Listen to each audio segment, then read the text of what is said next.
just waking up when the silence was shattered by the blows of a battering ram. Federal agents burst into homes that seemed to be living ordinary lives. But behind those doors hid a Venezuelan cartel that had been poisoning entire states for years. The FBI, ICE, and DEA carried out one of the largest synchronized raids of the decade. 2,500 agents moved in at the same time, and this was only the beginning. The arrest took place in the Houston suburb of The Woodlands, one of the quietest and wealthiest areas in the state. Here, in a town that no one would ever associate with drug trafficking, the director of a major regional bank had been laundering millions for the Venezuelan cartel for years. Its location made his home an ideal point in the scheme.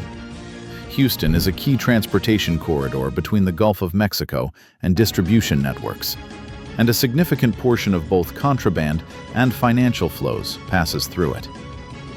During the search, agents seized heroin, methamphetamine, an arsenal of weapons, and $62 million in cash. Proof that the banker wasn't just a middleman, but a central link in the operation. The raid became part of a multi-state investigation stretching from Texas to Arizona and Florida, already described as the biggest strike against the Venezuelan cartel in recent years. What began as a routine financial audit quickly turned into one of the most high-profile investigations of the year. A few months ago, federal agents received an anonymous report. A high-ranking Texas banker is suddenly showing sharp spikes in wealth, likely due to laundering money for a foreign criminal organization. At first, the information didn't seem explosive, but the details were troubling enough for it to be forwarded to the joint FBI-DEA-HSI investigative task force. This interagency group had already spent a year working cases tied to Venezuelan drug cartels seeking to move their financial hubs into the United States, where oversight seemed weaker and profits more stable. For the first several months, agents worked quietly, reviewing transactions, monitoring corporate registries, checking import declarations of companies that might be linked to the banker. Then, inconsistencies began to appear. Payments from crypto wallets registered in Panama and Colombia, accounts opened under companies that existed only on paper, imports of laboratory reagents that had nothing to do with banking, and strange bursts of cash injections that no legitimate business could explain. Everything changed when the team received a court order to wiretap 2 phones, the banker's and his wife's. That's when the true scale of the scheme became clear. The wife, as agents discovered, was not just an influential woman from Venezuela, as her husband introduced her. She turned out to be the daughter of one of the leaders of a Venezuelan cartel that controlled drug shipments across Central America. Her family had long been searching for a safe channel to move tens of millions of dollars generated from trafficking heroin, cocaine, methamphetamine, and fentanyl. And she was the one who first pulled the banker into the game. The wiretap revealed that the couple was essentially running the cartel's financial wing inside the United States. The banker handled cash legalization, routed transfers through controlled accounts, and erased digital traces, while his wife coordinated money couriers and communicated with her father and other cartel members. Over time, the investigation deepened. DEA units carried out several controlled buys. Undercover agents obtained small drug shipments to trace the routes of money flow. HSI analyzed import schemes and the movement of empty shipping containers used to transport cash and restricted chemicals. Meanwhile, FBI cyber specialists uncovered a crucial component: the cartel's complex crypto economy. Money entered the U.S. through couriers, was divided into small batches, converted into Bitcoin and Monero, and then funneled into offshore funds and shell companies registered under nominal directors. Fake documents, from contracts for medical reagent supplies to fabricated investment agreements, created the illusion of legality. Part of the cryptocurrency was immediately converted into cash and reinvested into real Texas businesses: restaurants, car dealerships, repair companies. On paper, it looked like booming entrepreneurship. In reality, it was a laundering machine. Surveillance lasted nearly 9 months.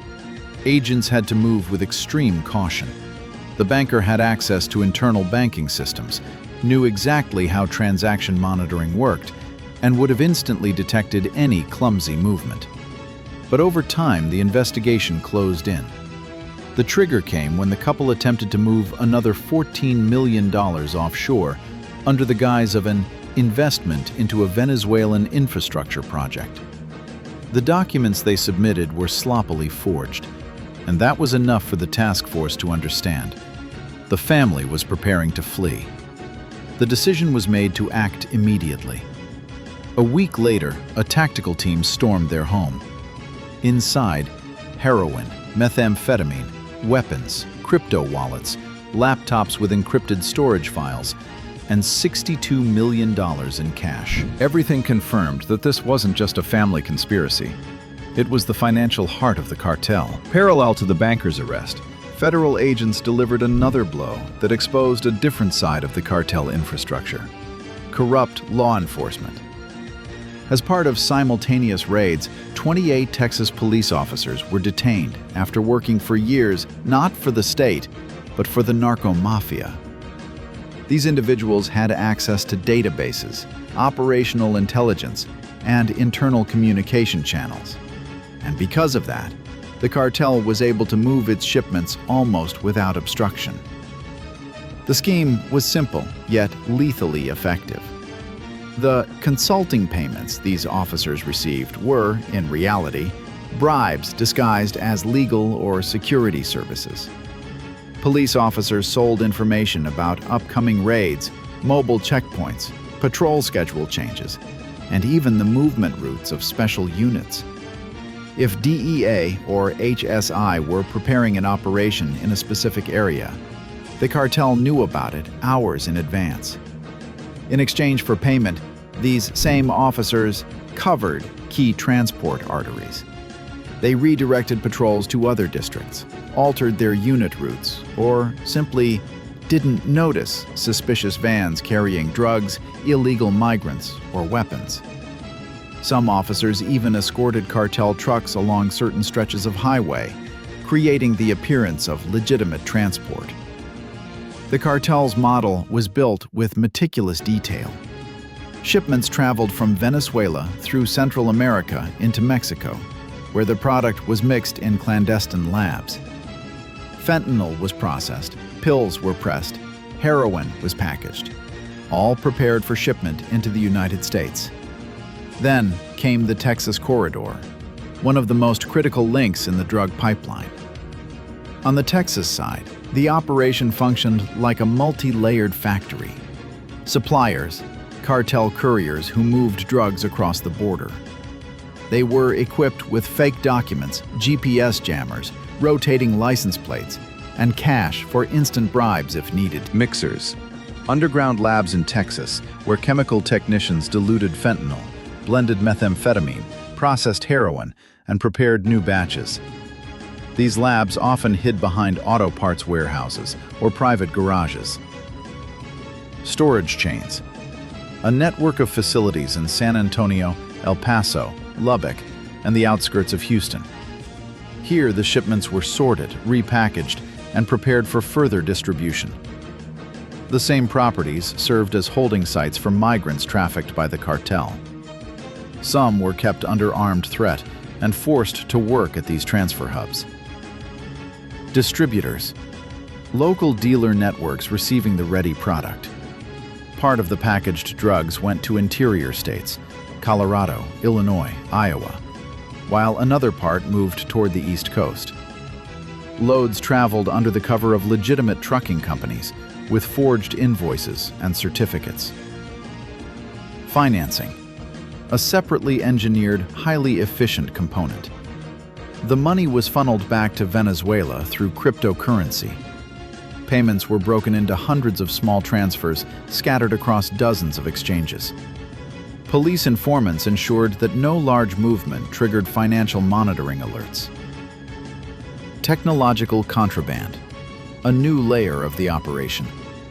Alongside drugs came microchips, radio frequency equipment parts, encryption modules, and even laboratory instruments. The cartel resold them in South America or used them to upgrade its own infrastructure. Encrypted communication networks, modified cargo vehicles, and hidden server nodes.